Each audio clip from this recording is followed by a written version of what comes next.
Hey, everybody. It's Keith Giles. I am sitting here with my friend, author, and podcaster, Jen Kinney. And we want to have a conversation about something that I think it's funny because before I hit record, we had probably talked for about 10 minutes about what we were going to talk about and where we wanted to go with this. And I think what made the most sense for us is that we are both people who have had some experience and background in working, being a part of sort of organic and house church kind of simple, small church, whatever you want to call them, small group kind of communities.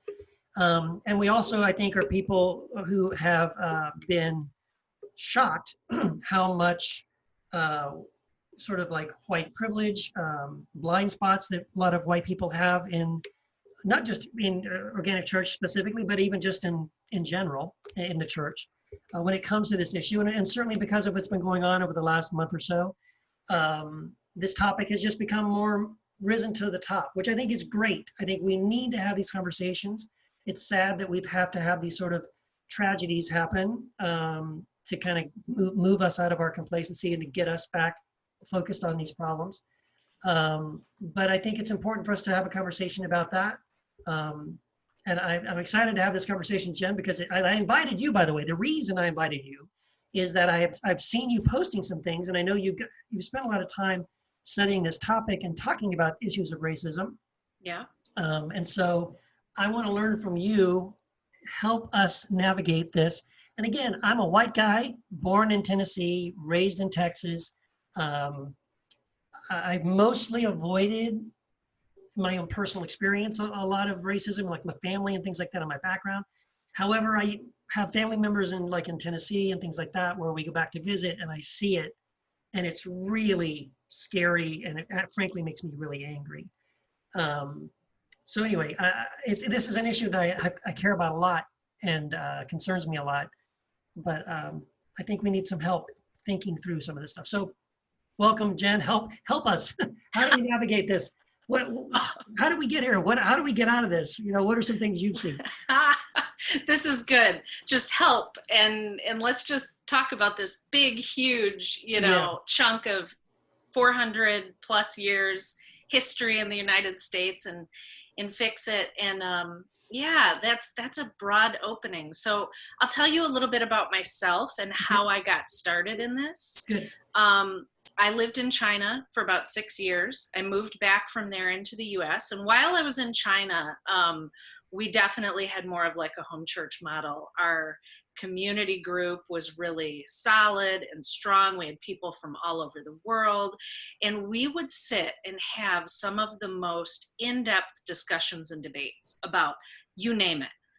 Politics, world politics, and sometimes it would be pretty heated. And at the end of those times, we loved each other, and we were able to go our separate ways, go home, and get together the next day and still love each other.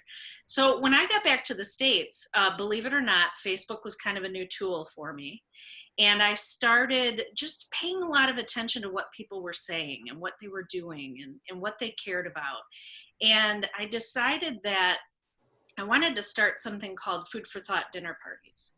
And the idea was to bring people together around the table to talk about really difficult topics, because I had this belief, even though I would see things going on online that were very disheartening, the way people were treating each other, I still had this sense that people wanted to communicate, and they wanted to communicate across difference.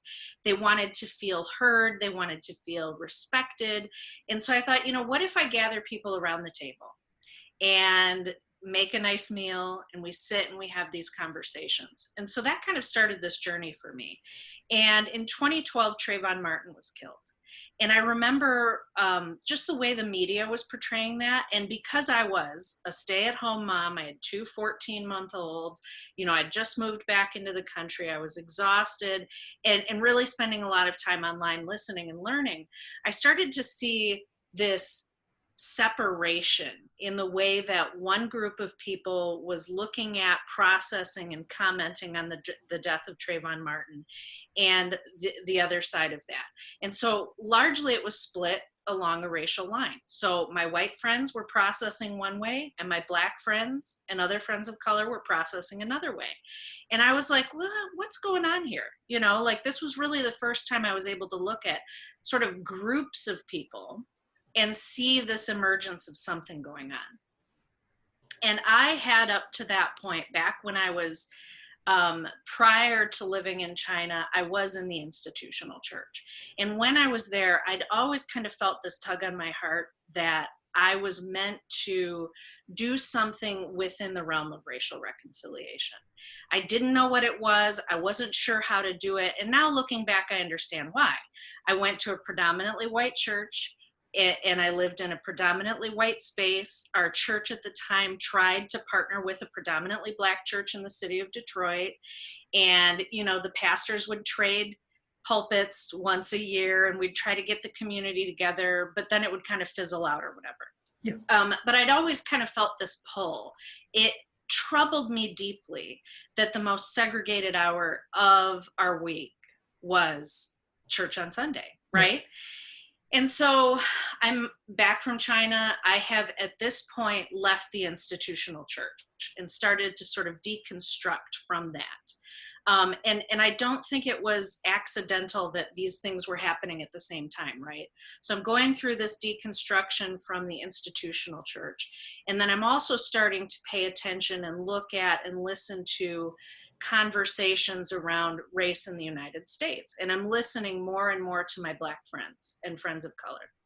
And then, long story short, I moved to Detroit into a predominantly Black neighborhood. And I brought all my good intentions with me and all of my implicit bias and ideas and all of these things. Fortunately, I knew enough to know to keep my mouth quiet and to listen and learn. Good. And so I took on that posture for quite some time. And then in 2014, we had Michael Brown, and then we had the Ferguson uprisings. Yep. And again, this was a situation. Now, this time I live in a predominantly Black city and neighborhood. And I'm watching the media, and I'm watching Ferguson burn. Everything looks like it's coming to an end. You know, it's all just doom and gloom. But I have a very different experience in my neighborhood. There's a very different experience in the community that I'm in. So suddenly I have proximity to people, and I'm not just relying on what the media is showing me and telling me. And again, this narrative is kind of taking this path where, depending on if you're Black or you're white, you're going to see things with a different lens. Yes.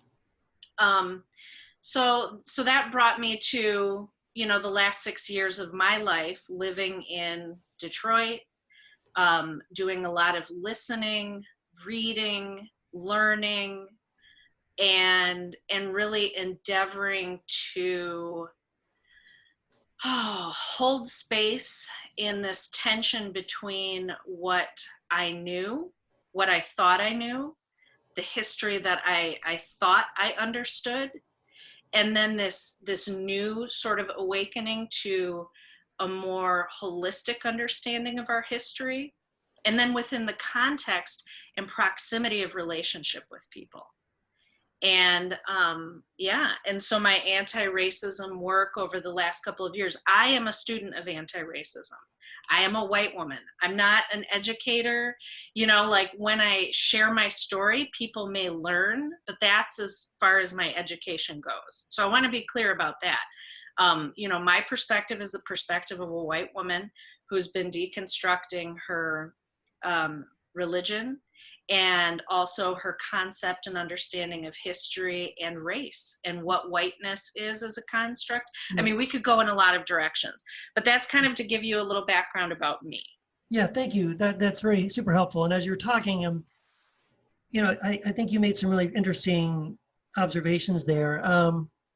Because I think probably it seems to me that one of the most important things we can do if we really want to pursue sort of racial reconciliation is the first thing is to really sort of listen, to put ourselves in a posture of saying, maybe I don't know everything.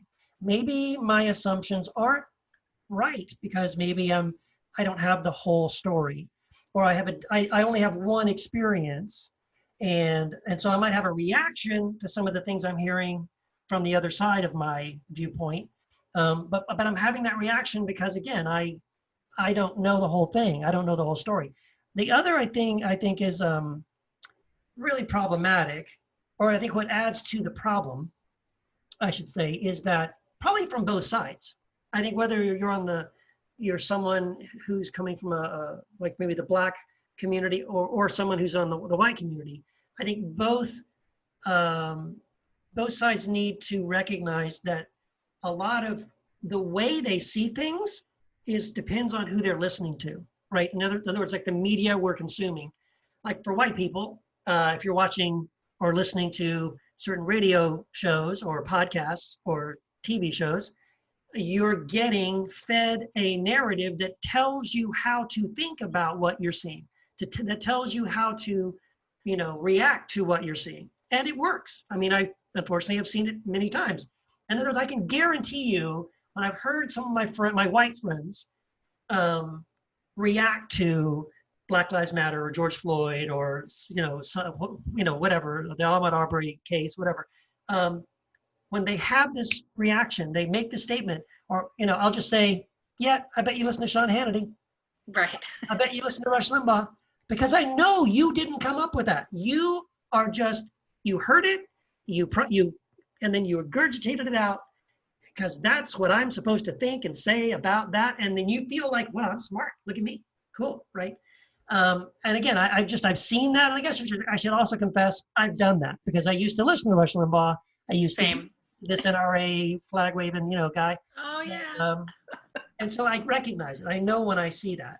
But I think even from the Black community, I think it's the same thing because they're not listening to those people. They're listening to another group of media, right? And they may also be getting, here's what to think about that. Here's how to react to that. And so that makes it, I think, even more difficult for those two sides to come together and talk, because initially what they're doing is regurgitating what they've been told, and they're not listening to each other to understand each other directly and personally. And like, what is your actual experience? What is it you're actually going through? Yeah, well, let's strip it down here to kind of, in my mind, there's a foundational principle here, and Right. there's a foundation to discuss, and that foundation is the history of our nation.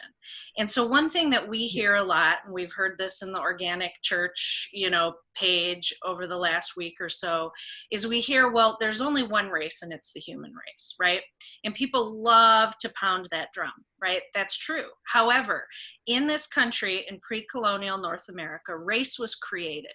And race was created as a construct for a purpose. So we live with the reality of race creation.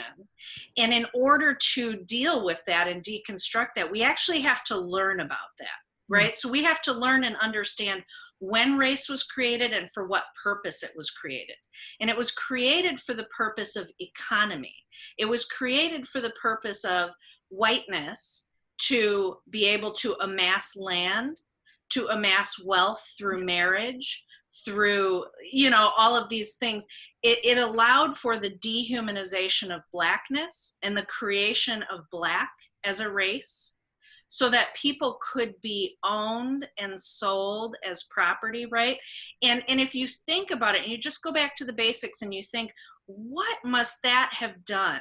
What did the early US look like, right? Like, what did it look like when academia started building its foundation in the US? What did it look like when medicine started building its foundation?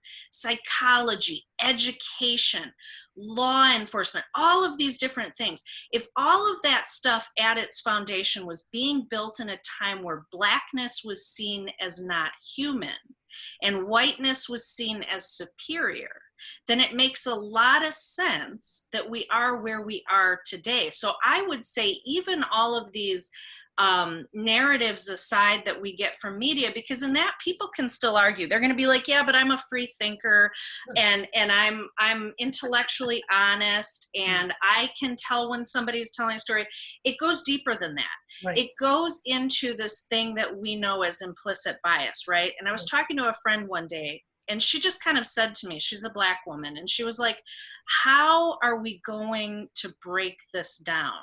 And just like, she's like, here's the thing, my daughter's 6 years old, and I have taught her, I have drilled it into her that when she crosses a street, she needs to look both ways. When she goes into somebody's home, she needs to say please and thank you. She instinctively grabs for my hand when we cross at a crosswalk. These things are just drilled into her. And likewise, these are things that have been drilled into us, you know, historically. Right. So we have this big problem that we need to address. So Jen, thank you for saying that. I absolutely agree with you on that.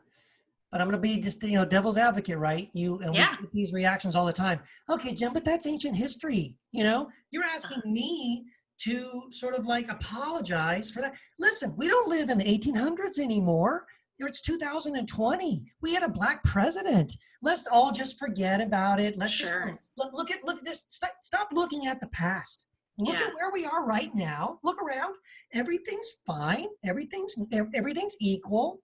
Everybody has an equal opportunity. Why are you, complaining and whining about this? You have a victim mentality, and you just want to make Black people the victim, and then the white people are the bad guys. And again, so how do you respond to that? Because I hear that all the time. Yep. So here's what I say. So if you're listening to this and you are a person deemed white, my question for you is this: where do you live? What neighborhood do you live in? Where do you work? Where do your children go to school? Where do you worship? And then within that context, how many Black colleagues do you have? How many Black children are in class with your children? How many Black neighbors do you have? How many ride or die friends do you have who are Black, who will speak into your life very honestly? Yep. You know, who you can call if your spouse has been given a diagnosis, or your children is struggling with drug addiction, or whatever it is. How many Black people do you have in your life? Now, statistically speaking, very few white people are going to be able to say that they have many. Now, you might live in a city that might, but if you look at the maps of the United States, you see the realities of segregation that exist to this day.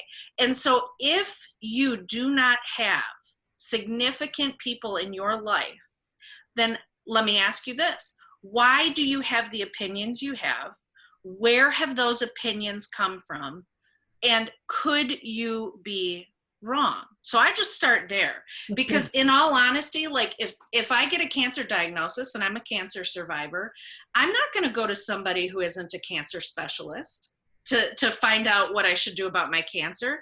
So no offense, maybe offense, but I'm not all that concerned about the opinion of a white person who's grown up and lived in predominantly white spaces. You don't actually understand history. That the next thing I would say is, so in my own personal experience, when I moved into my neighborhood, and I was already sort of on this path toward anti-racism and just learning about what that meant and the history of our nation, but I still had so many things that were ingrained in me on this deep level. And it wasn't until I met my neighbor and I learned about the fact that she marched with Dr. King. And I met my other neighbor, and his grandmother was enslaved. And then I met my other neighbor, and that neighbor doesn't swim. And that 70% of Black people in the United States, at least the last time I looked, don't swim. And they don't because they weren't allowed to swim in public pools. That's right. Right. And so when somebody says to me, that was so long ago, I say, do you know when the last lynching was?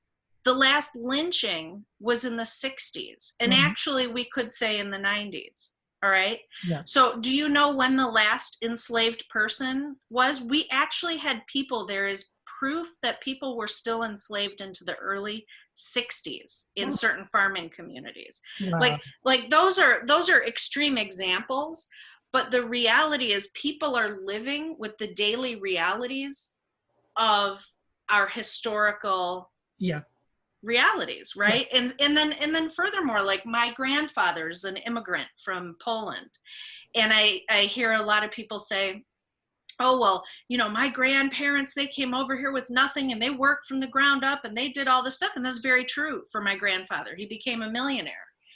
But you know what? My grandfather could walk into any bank at any time and get a loan, right? Like there was nothing stopping him. And he also could walk into any restaurant or any hospital Right. or any other place because he had white skin and he wouldn't be refused service. Right. My friend. He could buy a house in a certain neighborhood or get a loan from the bank for a house, Absolutely. right? And because he was white. And again, Right. so like what you're describing, again, going back and studying the history, I think, by the way, this is very helpful for white people, especially to educate themselves, just understand the laws that have been enacted, the policies that have been enforced, up until like even into either your lifetime, if you're a young person, or your grandparents maybe, or maybe your parents or your grandparents, but at least as far for most of us, if not your own lifetime, in your parents' lifetime, like um, in up until recent history. We're not talking about things, oh, this happened in the 1700s or the 1800s or even the early 1900s. No, these are policies. These are things that were put in place that some of them continue to this day, where Absolutely. the ripples and the repercussions of the ways it oppressed, not just oppressed Black people, but that it empowered white people and Mhm. favored white people. That's why we call it systemic racism. It's not when we talk about that, when we say racism in that sense, we don't mean white people really hate Black people. No. Right. In fact, here's the problem, is that because these systems were created by people who probably did at least favor white people, maybe they didn't care one way or the other about Black people, but they wanted definitely to make it easier for themselves. So they set systems up that favored them, white people. And let's say all the people that hate Black people died out, and now all white people love Black people. The problem is we all are living under a system, a mechanism that continues to operate in ways that favor white people and doesn't favor Black people. So, like in your example, right, to say this thing about, I hear it all the time, racism is a heart problem. The problem isn't racism, it's sin. Mm-mm. And there is no race, like you said. It's like, well, but there are certain systems that still exist today where I think it's great if you personally want to say that for you, it doesn't matter to you. Good, that's good. But the problem is, if I'm a Native American and I live on a reservation, it kind of does matter that I'm Native American, because I am now under certain rules and laws that no one else is under, that keep me in poverty and make it likely that I'm either going to die or kill myself and die in poverty, and my children will be the same way. And so, in some ways, race does matter, and there are ways in which race matters, and it really, really does matter. On one level. So you can say spiritually it doesn't, great, good for you. But in every other way, for many other people, it really does matter. And I think Mhm. that's the thing I want my white Christian friends to at least acknowledge. Like, do the diligence of doing some study. Or like you said, even the great thing would be talk to some of your, if you don't have any Black friends, that's problem number one. But if you have Black friends, talk to them. I literally had this. I'm not making this up. I actually had someone on Facebook tell me, I live in Savannah, Georgia, as a white person, white Christian man. I lived my whole life in Savannah, Georgia, and I have never once witnessed any racism.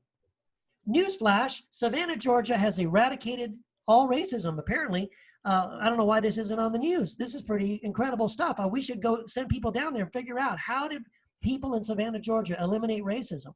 But if that's true, I bet you what you should do to check it out is go interview some Black people in Savannah, Georgia. Let's talk to maybe 3 people, random on the street, random Black people living in Savannah, Georgia. Have you seen or experienced racism in your lifetime? And just listen to their stories. Because I promise you, their experience might be different from yours if you're a white person raised in white neighborhoods, living under white privilege. Of course, you've never seen it. Of course, you've never experienced it. But again, it's Yeah. because we haven't sat down and listened and had a conversation. Yeah, I mean, for me, I really believed that I loved history growing up, and I went to private schools, and it was one of my favorite subjects. And I was appalled when I moved into Detroit and when I started, just bumping up against some of my implicit biases. I was appalled that like I really thought the civil rights movement was this thing that happened. MLK Jr. was amazing. Yep. And like he solved it, and it was all over, right? And I really believed that on some level, even though I would have never verbalized it that way. But when I started actually meeting people and building relationships with them and realizing that this isn't a distant history. One of my friends was just talking to me the other day, and it was like, no, like I'm trying to think here. So my friend was talking to me the other day, and he just mentioned how when he was little, his parents would cook some fried chicken and they would prepare some drinks and they would get started early in the morning to make their road trip because they couldn't be on the road at night. Right. My friend, he remembers this, right? Like these are these things where you're like, yeah, this is no distant history, no. But something else I'd like to, like, there are so many areas we could go with this, right? Like we're talking about people who are Christ followers. Yes.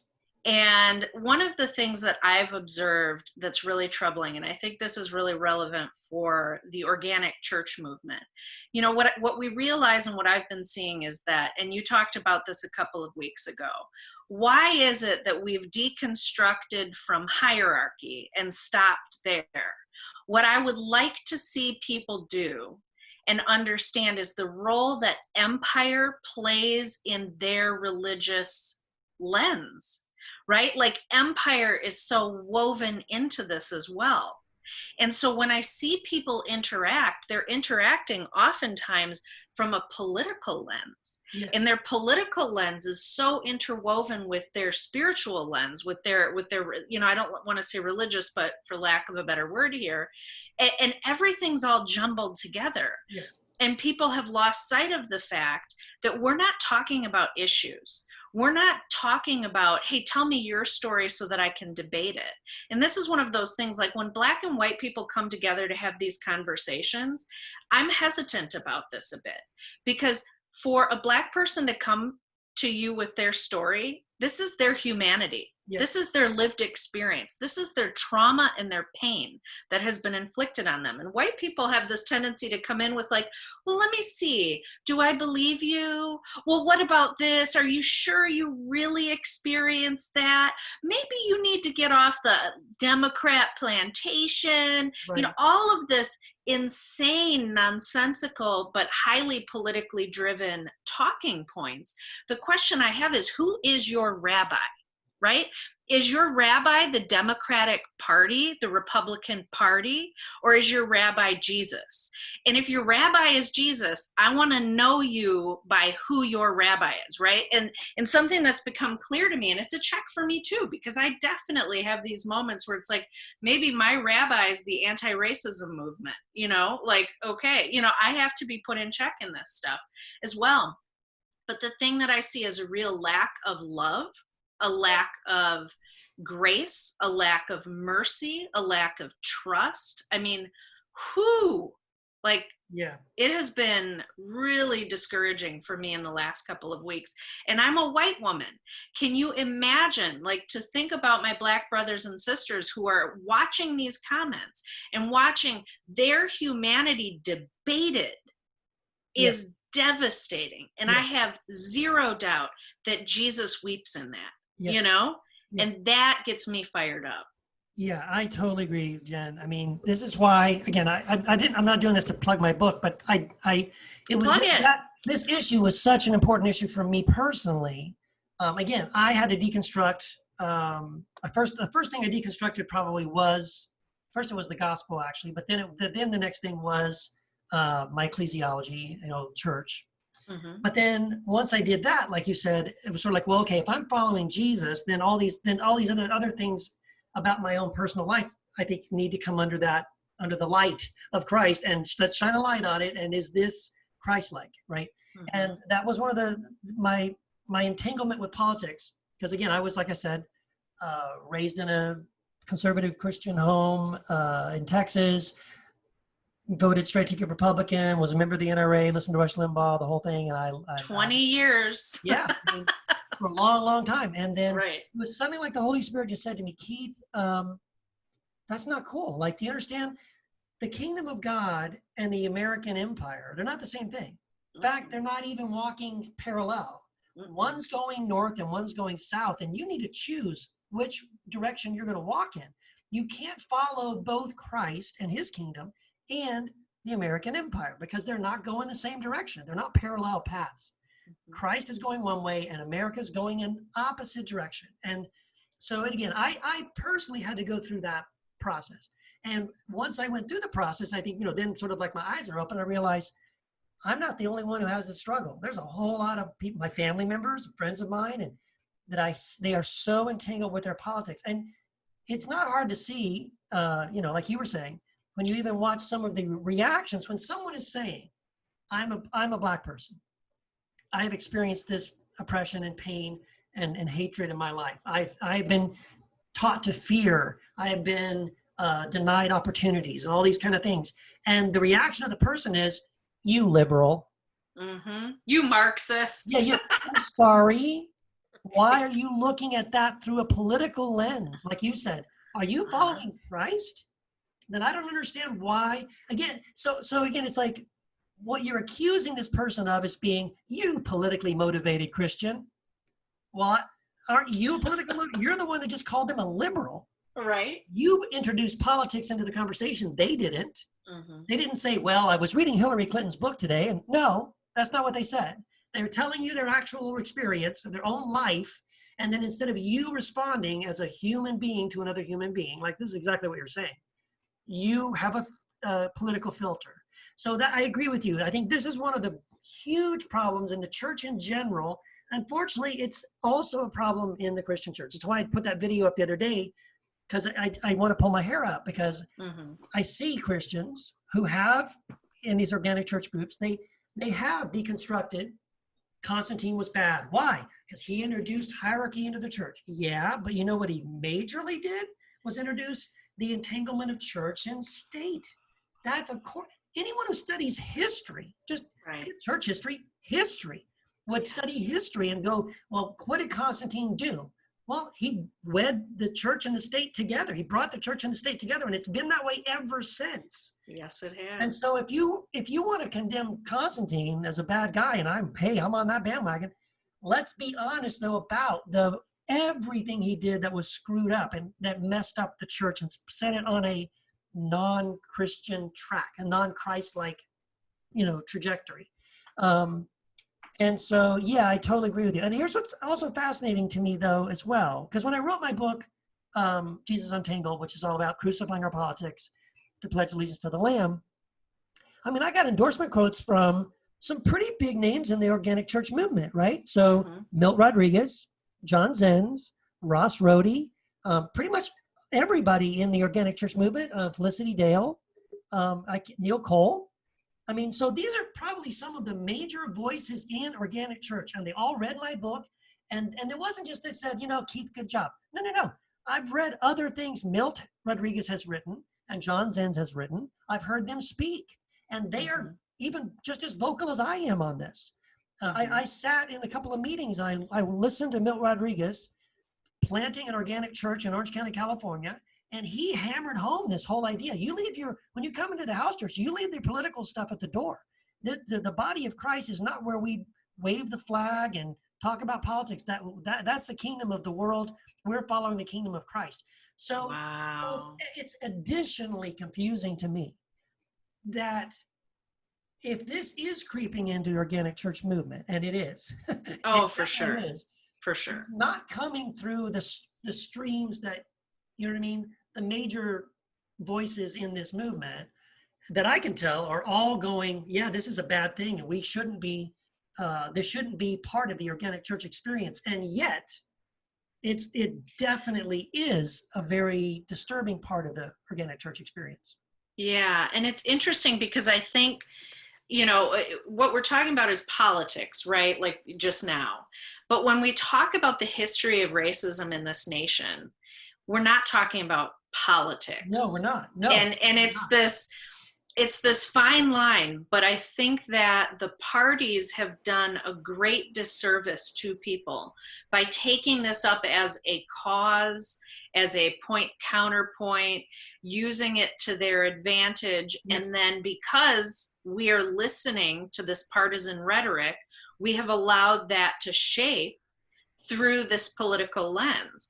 And that is so damaging and so dangerous. Yes. Because, it's like, I said something the other day, I'm like, there are real people behind these subjects that we're talking about. Yes. And if anybody listening to this, like, it has been so disheartening for me to watch pastors that I know and people speak on like public platforms in a way that is, whether they realize it or not, incredibly dehumanizing and incredibly problematic. And I guarantee there are people watching them, Black people who are either friends, congregants, community members, who are watching and listening. They don't feel safe enough to have a conversation or call them out or call them in or any of that. And they are being devastated. Right? So it's like, for me, I have proximity and love for people. And so when I hear these things, it crushes me and breaks my heart, but it's still not my life and it's not my humanity being questioned. Right? So I can only imagine that what my friends are feeling is like a million times more devastating than what I'm feeling. And the question that I have is that the heart of Jesus? Right? And like, where have we allowed empire to creep in? Where have we allowed politics to just infect us and poison us? And there is a truth here.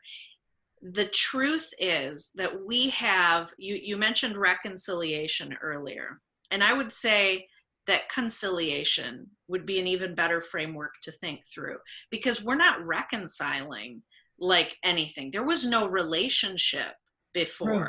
That's a good and point. So the question is, and let's talk about like grief and lament, and I can't think, I've got another word stuck in my head, but let's talk about grief and lament and forgiveness. So we are horrible with grieving. We are horrible with sitting in like a lamenting posture. Why? It's not because that's how we've been taught through our faith.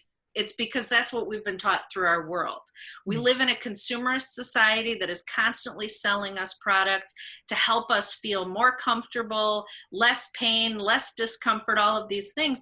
And so we do a really bad job just sitting and allowing people to talk about their grief. We want to come in, we want to fix it.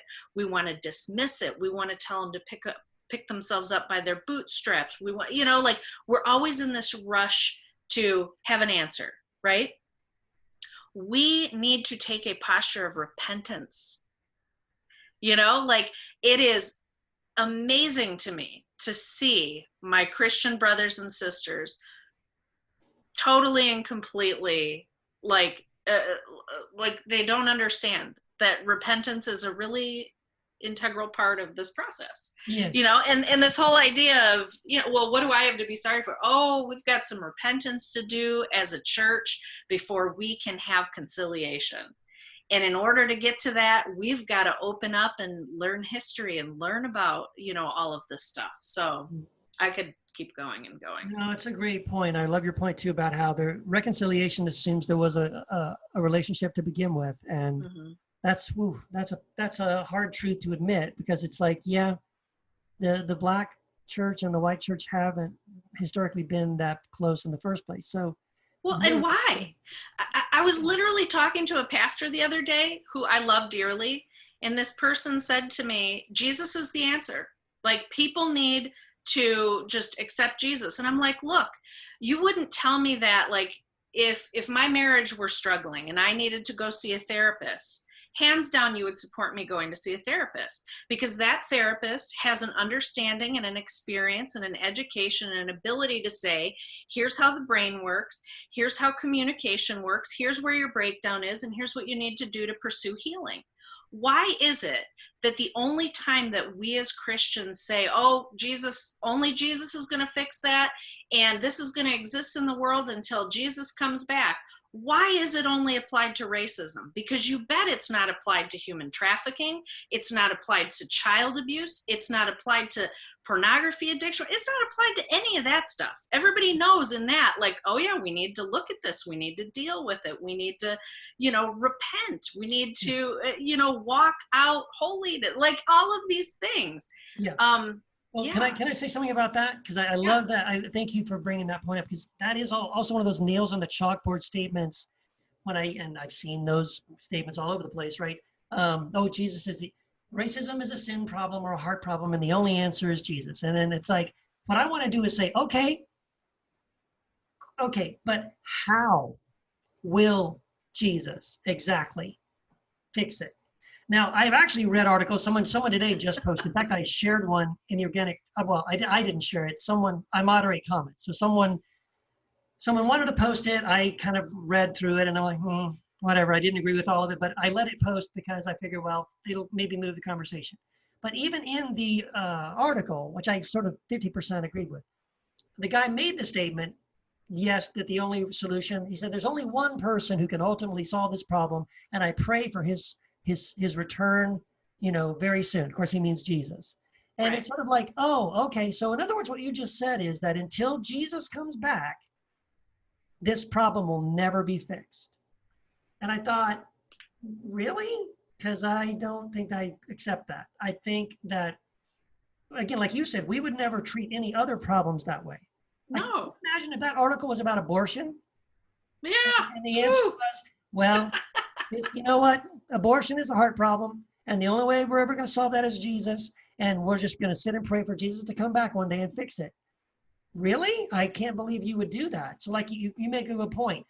There are many other issues and problems we see as problems. And we might even say that we're on the side of Jesus, and Jesus is with us to go and solve that problem. And I would say exactly the same way. That's the way you should approach racism. Okay, sure, take Jesus with you, or follow Jesus' lead. Let the Spirit of Christ in you compel you, right? The love of Christ compels you to do what? Because that's the way it should fix it. Christ in you, yes, should compel you to do what about racism? Because he has no hands but yours. He has no feet but yours. You are the incarnation of Christ in the world today. We are the body of Christ in the world today. So what are we doing? How are we, as ambassadors of Christ and his kingdom, going to address this problem? But to just say, Jesus will take care of that one day. Let's just wait. Yeah. But you know what? That to me is the definition of what Jesus warned about when he said, the master is away.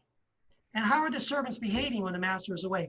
Whatever. The master, when he gets back, he'll fix it. Let's just keep nothing. No. Yeah. When the master comes back, he better see you at work. He better see, what have you been doing? What have been gone, right? Right. So I feel like, to me, that to me is closer to what I feel like what the church should be doing. He has given you himself. He has filled you with his Spirit. Okay, what are you going to do about these things? I think we need to be moving in that direction. And if the first part of it is just to have compassion on our Black brothers and sisters, to recognize that they are our brothers and sisters, first of all, they are suffering. They are hurting. Their children, their brothers, their sisters, their parents are being killed, are being murdered, many of them. And if maybe they're not being murdered directly, but they're being harassed by the police, 2 or 3 times a week on their way to work for no reason. You know what I mean? Or just being the victim daily of a system that they didn't build, but that they have to endure and navigate. And it's very, very painful and difficult for them to go through that. We just begin with compassion. You know what I mean? Could you just take some time and recognize that there are people that have an experience in this world that's different from yours, and listen to them, acknowledge it, come alongside them, and then pray about and work towards ways that you can do something to move the needle, right? To make those changes that I think have to be made. Yeah. And I think too, it's important to understand. I mean, I'm the history person here, even looking at the history of the church in the United States. And you talked about the black church and the white church. The question is, why does that even exist? I Right. was literally talking to a pastor the other day who was not aware of why you have a First Baptist church and another Baptist church. Like the fact that, I mean, and yet this same pastor was telling me that Jesus is the answer. It's like, yeah, but you know, we've done a lot of stuff here to muck this up, and we need to unmuck it, you know. Um, So what do you think? I just had, I mean, again, I have no clues. I'm grasping at straws in many ways. But last month, I was invited to be a part of this thing called Writers Against Racism. mhm. And was on a panel with like 15, 16 people, amazing writers, poets, spoken word artists, essayists, doctors with their own, they've written books and they have practices and all this stuff. And it was a phenomenal conversation, but I was the only white guy on the panel. Mm, So I did a lot of listening as well, like you were saying. I was smart enough to just kind of listen. right. But someone brought up, the need for there to be intentional in the church. It was so funny because it wasn't a Christian thing. I mean, a lot of them are Christians, and I'm a Christian, but it wasn't a Christian themed event. It was just writers Mhm. dealing with racism. But again, many of us were Christian, and so several of them started bringing Interesting. up in the church and said, within the church should be the place of healing, and yet we've got this divide, and that should be maybe the place we would start to begin having some healing and some conversations or whatever. And so Mhm. again, just for me connecting the dots, like I've recently started, my wife Wendy and I have started recently working with a group called Peace Catalyst International, Mhm. which works to bring reconciliation between Christians and Muslims. And one of the major ways they do that is that we host what we call peace feasts, and we just get Christians and Muslims together over a meal. We just have conversations enough to recognize that, oh, you're not different from me. Like, you're a human being. Right. You care about your job and your kids and sending them to college, and you're Mhm. dealing with all the same problems I am. And wow, you're not. In other words, it helps us not to other people, right? When we can find our Yeah. common ground and our connections with them. So in that context, I just thought, well, maybe there's a way to, I don't know, bring the black church and the white church, or just the black church and everybody else, just any other churches together, Hmm. to begin. Could we have these conversations? I guess what I simply thought was, I even said this when someone brought it up. I just said, if we're ever going to do it, now is the time to do it. The fact that we haven't done it in the past, yeah, maybe we should have. But I feel like somehow, I don't know what that looks like. Are Yeah. they meals? Is it a conference? Is it just, let's just get random people together and try to get together and have conversations? Is it online? Is it a Zoom call? Is it different? Does it look, is it that and everything more? I don't know, but I do feel like, well, I guess, like I said, if we're going to do it, the time is now. We haven't done it before. Maybe we should consider it. So I have a few different thoughts. Not surprising, I'm sure. One is that, proximity in relationship is a powerful thing. And what you said about these dinners and this group that you're working with, it is so impactful, and we don't even realize it half the time, how, just how beneficial it is to get together, break bread together, get to know one another with no agenda, right? Let's just love and have these touch points that remind us of our shared humanity, Yes. right? Like, that is a beautiful and powerful thing. And that is happening all across this country in a variety of ways, organically. And there are a lot of people asking and looking for these opportunities. So I would say push into that, move in that. If you feel a nudge toward doing some kind of communal dinner with no agenda, Right. just getting to know your neighbors, breaking bread together. Yes. The reason I say no agenda is so this racial reconciliation movement that has been going on in the church for a really long time in a variety of different ways. There's a lot of baggage in that, and there's been a lot of harm done, and for a variety of reasons that we couldn't even touch on in this moment.